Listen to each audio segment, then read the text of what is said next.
Hi guys, we're going to continue reading our story, The One and Only Ivan. And today, while I'm reading, I want for you to think about the following questions.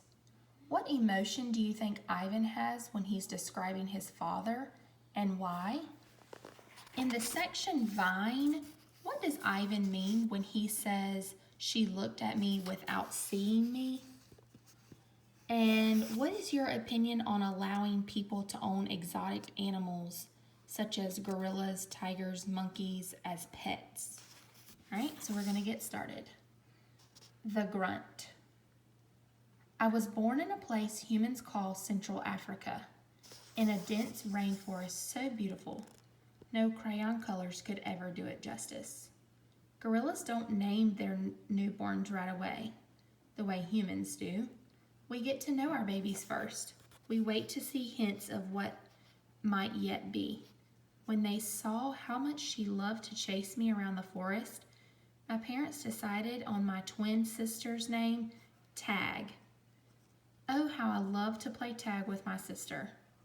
She was nimble, but when I got too close, she would leap onto my unsuspecting father.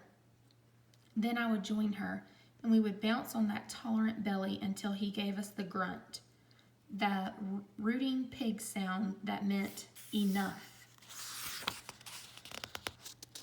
That game never got old, although my father might have disagreed.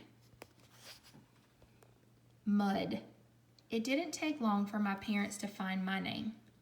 All day long, every day, I made pictures. I drew on rocks and bark and my poor mother's back.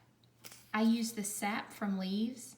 I used the juice from fruit, but mostly I used mud. And that's what they called me, Mud. To a human, mud might not sound like much, but to me, it was everything. Protector.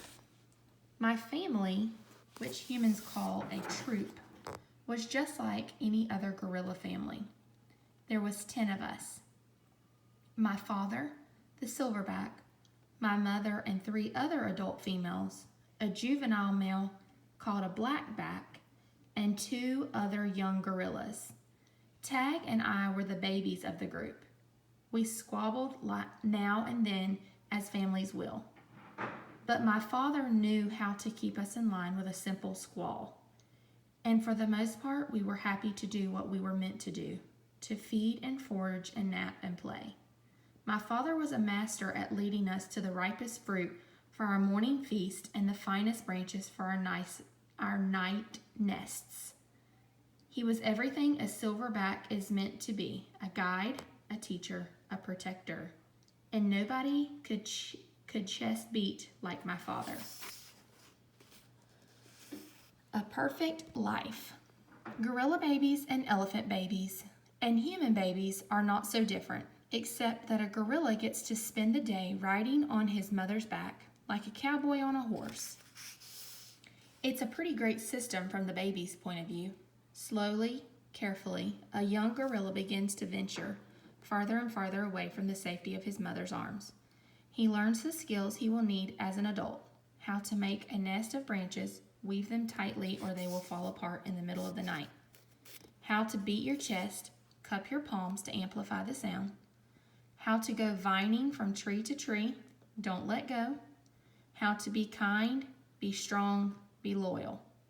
Growing up gorilla is just like any other kind of growing up. You make mistakes, you play, you learn, you do it all over again. It was, for a while, a perfect life. The end. One day, a still day, when the hot air hummed, the humans came. Vine. After they captured my sister and me, they put us in a cramped, dark crate that smelled of urine and fear. Somehow I knew that in order to live, I had to let my old life die. But my sister could not let go of our home. It held her like a vine, stretching across the miles, comforting, strangling. We were still in our crate when she looked at me without seeing, and I knew that the vine had finally snapped. The temporary human. It was Mac who pried open that crate.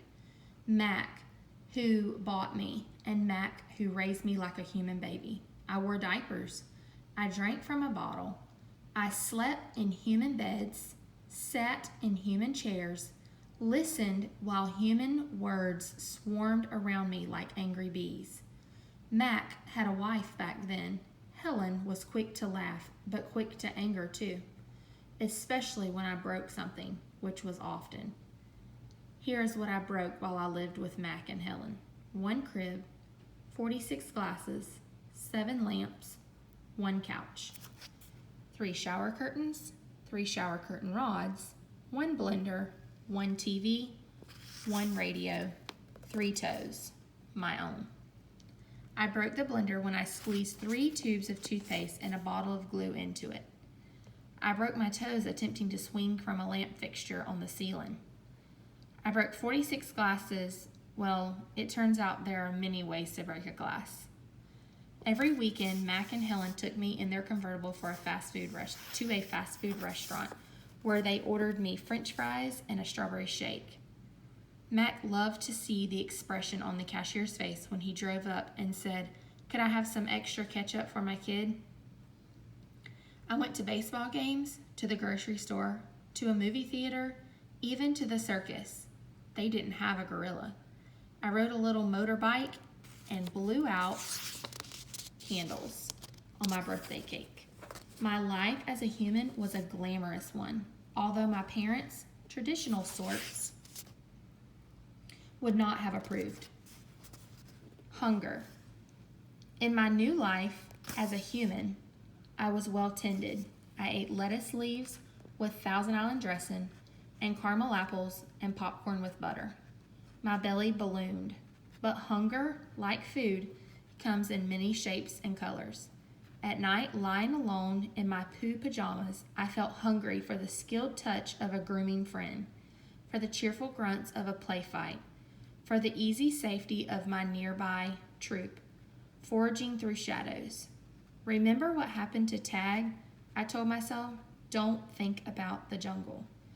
Still, sometimes I lie awake, wishing for the warmth of another just like me, asleep in a night nest of tender prayer plants leaves. I liked having sips of soda poured into my mouth like a bubbling waterfall, but every now and then I longed to search for a tender stalk of arrowroot to fill the tease of a mango just out of reach. Still life. One day, Helen came home with something large and flat, wrapped in brown paper. "Look what I bought today," she said excitedly as she tore off the paper. "A painting to go over the living room couch."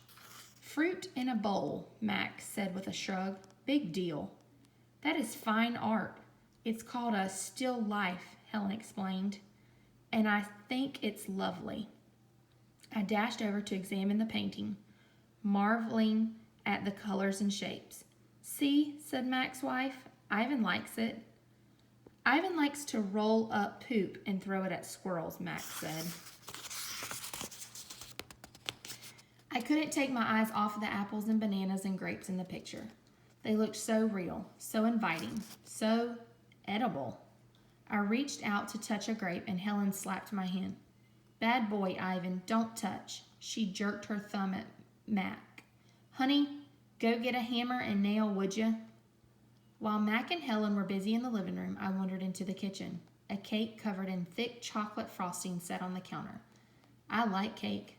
Love it, in fact. But it wasn't eating I was thinking about. It was painting. The frosting peaked and dipped like waves on a tiny pond. It looked rich and gooey, dark and smooth. It looked like mud. I scooped up a handful of frosting. I scooped up another. I headed to the refrigerator door. It was perfect, an empty, white, waiting canvas. The frosting wasn't as easy to work with as jungle mud. It was stickier and, of course, more tempting to eat. But I kept at it. I scraped off every last bit of that frosting.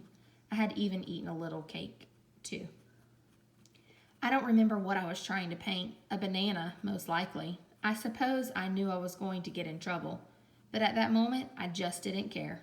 I wanted to make something, anything, the way I used to. I wanted to be an artist again. Punishment.